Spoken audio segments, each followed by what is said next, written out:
Saintis kata ni pulau, netizen pula kata ni planet lain. Aduh, so mana satu yang betul ni?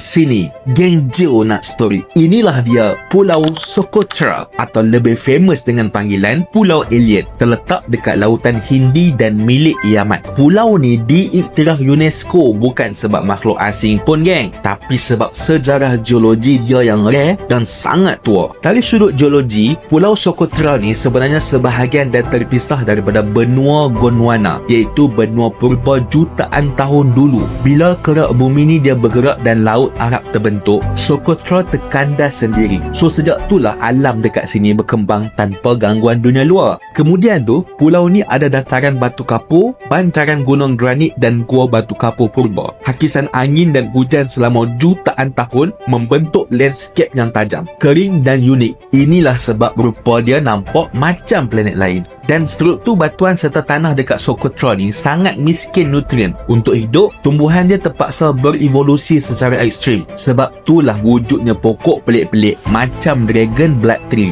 dengan bentuk payung untuk kurangkan kehilangan air. Tapi ni bukanlah pelik sangat pun.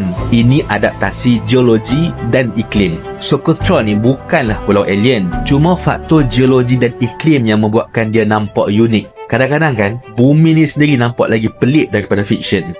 Dapat something?